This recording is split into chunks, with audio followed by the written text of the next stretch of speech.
यह एक ऐसी दुनिया है जहाँ पैसों की कोई वैल्यू नहीं, यहाँ टाइम ही सब कुछ है। यहाँ अगर आपको कोई चीज खरीदनी है तो आपको उस चीज के बदले अपनी जिंदगी का कुछ टाइम देना पड़ेगा, तब जाकर आप उस चीज को खरीद पाएंगे। लेकिन इस दुनिया में एक अच्छी जिंदगी गुजारने के लिए आपके पास टाइम का होना भी जरूरी है, क्योंकि यहाँ जब किसी इंसान की एज 25 साल तक पहुंच जाती है तो उस इंसान के हाथ पर 1 साल का टाइम स्टार्ट हो जाता है। जिस पल काउंटडाउन 0 हुआ उसी पल वह इंसान खत्म। अमीरों के पास इतना टाइम था कि वह 1000 साल की जिंदगी भी जी सकते थे। अमीरों ने खुद के लिए एक अलग दुनिया बना ली थी जहां वो लोग एक सुकून भरी जिंदगी गुजार रहे थे, लेकिन वहीं दूसरी तरफ गेटो सिटी में रहने वाले गरीब लोग दिन रात मेहनत करके खुद के लिए टाइम कमाते थे, नहीं तो उनकी जिंदगी खत्म हो जाएगी। इन्हीं गरीबों की बस्ती में विल नाम का एक लड़का रहता था जिसकी घड़ी में सिर्फ 23 घंटे ही बचे थे। विल अपनी मॉम के साथ रहता था। अब क्योंकि 25 साल के बाद उम्र रुक जाती है, इसीलिए उसकी माँ 50 साल की होकर भी बहुत जवान दिख रही थी। आज विल की माँ का 50वां जन्मदिन था। विल अपनी मॉम का बर्थडे सेलिब्रेट करने के लिए पिछली रात ओवर टाइम करके एक शैंपेन की बोतल लाया था। यह देखकर विल की मॉम बहुत खुश हो जाती है और वो विल से कहती है कि मैं अपने पोतों को देखना चाहती हूँ, तुम किसी लड़की को डेट क्यों नहीं करते? जिस पर विल जवाब देता है कि इन सब चीजों के लिए टाइम किसके पास है। विल की मॉम ने उससे कहा कि इलेक्ट्रिसिटी बिल और बैंक से लिया हुआ लोन कल की डेट तक मुझे क्लियर करना होगा, नहीं तो हमें फाइन पड़ सकता है। इसीलिए अब मैं जा रही हूँ और कल रात तक सभी बिल्स और बैंक के लोन्स जमा करवा कर वापस आऊंगी। उसने कहा कि मेरे पास सिर्फ 3 दिन का टाइम है। इलेक्ट्रिसिटी बिल और बैंक का लोन चुकाने में मेरे पास लगभग सारा टाइम खर्च हो जाएगा, इसीलिए कल शाम को तुम जरूर बस स्टॉप पर मेरा इंतजार करना, ताकि मेरा सारा टाइम खत्म होने से पहले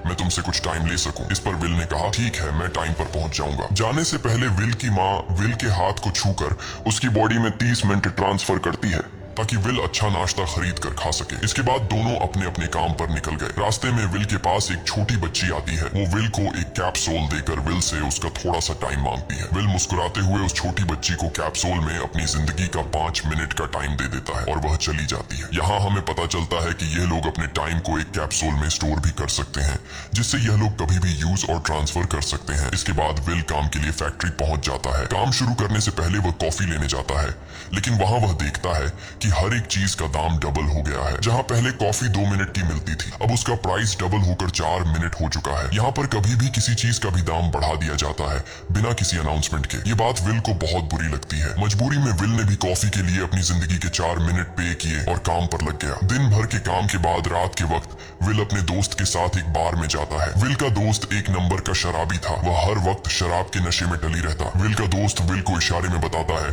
कि वह आदमी सबको फ्री में दारू पिला रहा है और उसके पास बहुत ज्यादा टाइम है। ये सुनकर विल ने जब उस आदमी की तरफ देखा तो उसे चारों तरफ से लड़कियों ने घेरा हुआ था। विल की जब उस आदमी की घड़ी पर नजर गई तो उस आदमी के पास 116 साल का टाइम था। ये देखकर विल समझ जाता है कि यह आदमी ग्रीनिच सिटी से है, क्योंकि गेटो सिटी में लोगों के पास ज्यादा से ज्यादा 2 दिन का टाइम होता है। विल उस आदमी के पास आया और उसे वार्न करने लगा कि यहाँ पर तुम्हें नहीं होना चाहिए था। यहाँ चोरों का खतरा है, ये लोग तुम्हें मारकर तुम्हारा टाइम चुरा लेंगे, इसलिए जल्दी से यहाँ से निकल जाओ। लेकिन वो आदमी विल की बातों को सीरियस नहीं लेता और उसे इग्नोर करके ड्रिंक करने लग जाता है। तभी उस बार में फोर्टिस नाम का एक गैंगस्टर अपने ग्रुप के साथ आया, जिसे देखकर सारे लोग बाहर निकल भागे। दरअसल यह शहर के सबसे बड़े गुंडे हैं जो लोगों से जबरदस्ती टाइम चुराते हैं। विल का दोस्त विल को पकड़कर ले जाने लगा, लेकिन विल ने जाने से इनकार कर दिया और वहां एक कोने में छिपकर सब कुछ देखने लगा। फोर्टिस उस अमीर आदमी से उसका सारा टाइम लूटने आया था। फोर्टिस उस अमीर आदमी को चैलेंज करता है कि चलो पंजा लड़ाते हैं और जो हारेगा वह अपना सारा टाइम जीतने वाले को दे देगा। ये टाइम फाइट आर्म रेसलिंग की तरह थी, जिसमें 2 लोगों को एक दूसरे की कलाई पकड़नी होती थी। जिस भी इंसान की कलाई नीचे होती थी उसका टाइम घटने लगता था और वो टाइम उस आदमी के हाथ में ट्रांसफर होने लगता था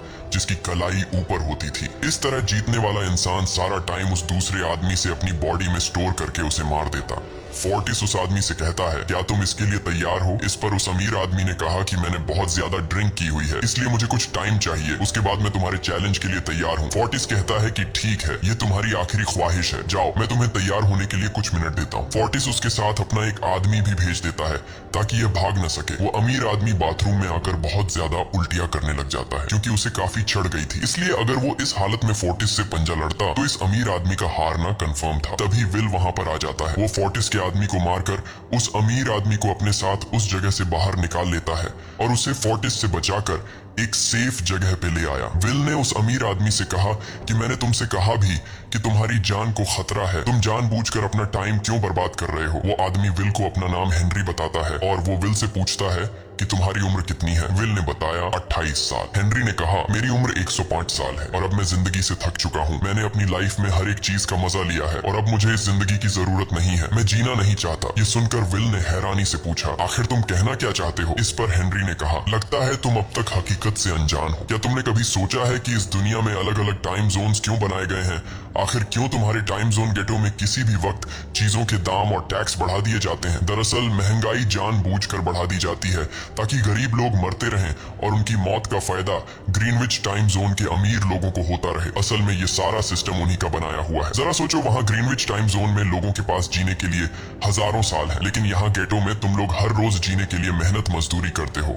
ऐसा इसलिए है क्योंकि उन्होंने तुम्हें यह करने के लिए मजबूर किया है। वो लोग तुम लोगों को ज्यादा टाइम देना ही नहीं चाहते ताकि तुम लोग मजबूरी में उनके लिए काम करते रहो। वो लोग महंगाई बढ़ाकर तुम्हें ज्यादा से ज्यादा टाइम खर्च करने पर मजबूर करते हैं ताकि तुम्हारे टाइम से वो हमेशा की जिंदगी जी सकें। उन्होंने अपनी जिंदगी का हर एक दिन गरीबों की मौत से इकट्ठा किया है और मैं ऐसी जिंदगी बिल्कुल भी नहीं जीना चाहता जो किसी गरीब मजबूर इंसान की मौत से मिली हो। ये सब सुनकर विल समझ गया कि हेनरी बहुत ही नेक दिल इंसान है। हेनरी ने विल से आगे पूछा अगर तुम्हारे पास मेरे जितना टाइम होता तो तुम क्या करते। विल ने मुस्कुराकर कहा कि सबसे पहले मैं बार बार टाइम को देखना छोड़ देता, क्योंकि उस वक्त भी विल के पास सिर्फ 18 घंटे होते हैं। वो सोने से पहले, सोने के बाद, खाना खाते टाइम हर वक्त अपनी घड़ी देखता रहता है, क्योंकि मुझे डर लगता है कि कहीं मेरा टाइम खत्म न हो जाए और मैं मर न जाऊं। विल कहता है कि मेरी मॉम घर संभालने के लिए बहुत ज्यादा मेहनत करती है। अगर मेरे पास तुम्हारी तरह इतना ज्यादा टाइम होता तो मैं अपनी मॉम के लिए ग्रीनविच सिटी में एक अच्छा घर खरीदता और हम दोनों वहाँ पर खुशी से जिंदगी गुजारते। इसके बाद विल ने हेनरी से कहा आज रात हमें यहीं रुकना होगा, सुबह तक खतरा टल जाएगा, तब तुम वापस अपने घर लौट जाना। इसके बाद ये दोनों सो जाते हैं। सुबह उठकर हेनरी देखता है कि विल अभी भी सो रहा है। वो विल के पास आता है और उसके पास जितना भी टाइम होता है वो सारा का सारा विल को ट्रांसफर कर देता है और अपने पास कुछ ही मिनट बचाकर एक ब्रिज के ऊपर जाकर बैठ जाता है। विल जब नींद से जागा तो उसने देखा कि हेनरी वहां से जा चुका है।